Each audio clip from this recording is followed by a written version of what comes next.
Chapter 9 Ned Land's Tempers. How long we slept I do not know, but our sleep must have lasted long, for it rested us completely from our fatigues. I woke first. My companions had not moved, and were still stretched in their corner. Hardly roused from my somewhat hard couch, I felt my brain freed, my mind clear. I then began an attentive examination of our cell. Nothing was changed inside. The prison was still a prison, the prisoners prisoners. However, the steward, during our sleep, had cleared the table. I breathed with difficulty. The heavy air seemed to oppress my lungs. Although the cell was large, we had evidently consumed a great part of the oxygen that it contained. Indeed, each man consumes in 1 hour the oxygen contained in more than 176 pints of air, and this air, charged, as then, with a nearly equal quantity of carbonic acid, becomes unbreathable. It became necessary to renew the atmosphere of our prison, and no doubt the hole in the submarine boat. That gave rise to a question in my mind. How would the commander of this floating dwelling-place proceed? Would he obtain air by chemical means, in getting by heat the oxygen contained in chlorate of potash, and in absorbing carbonic acid by caustic potash? Or a more convenient, economical, and consequently more probable alternative, would he be satisfied to rise and take breath at the surface of the water, like a cetacean, and so renew for 24 hours the atmospheric provision?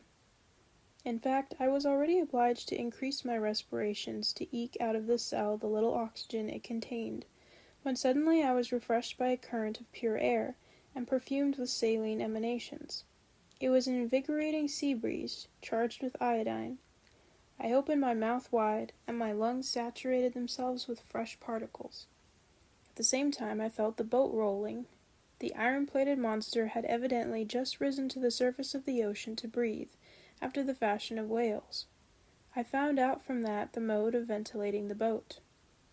When I had inhaled this air freely, I sought the conduit pipe, which conveyed to us the beneficial whiff, and I was not long in finding it.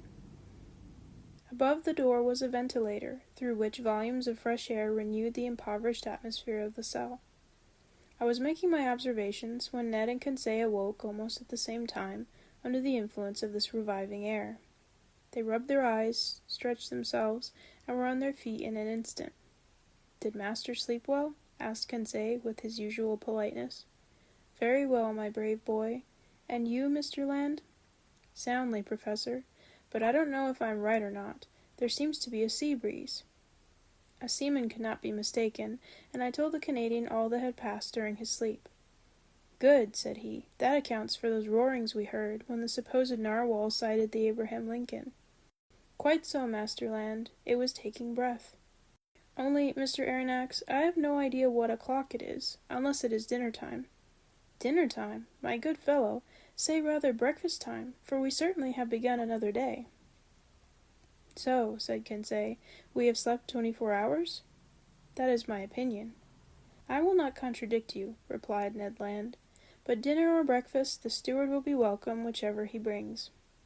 Master Land, we must conform to the rules on board, and I suppose our appetites are in advance of the dinner hour." "That is just like you, friend Conseil," said Ned, impatiently. "You are never out of temper, always calm. You would return thanks before grace, and die of hunger rather than complain."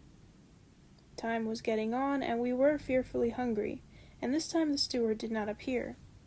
It was rather too long to leave us, if they really had good intentions towards us. Ned Land, tormented by the cravings of hunger, got still more angry, and notwithstanding his promise, I dreaded an explosion when he found himself with one of the crew. For 2 hours more Ned Land's temper increased. He cried, he shouted, but in vain. The walls were deaf. There was no sound to be heard in the boat. All was still as death. It did not move, for I should have felt the trembling motion of the hull under the influence of the screw. Plunged in the depths of the waters, it belonged no longer to earth. This silence was dreadful. I felt terrified. Conseil was calm. Ned Land roared. Just then a noise was heard outside. Steps sounded on the metal flags. The locks were turned, the door opened, and the steward appeared. Before I could rush forward to stop him, the Canadian had thrown him down and held him by the throat. The steward was choking under the grip of his powerful hand.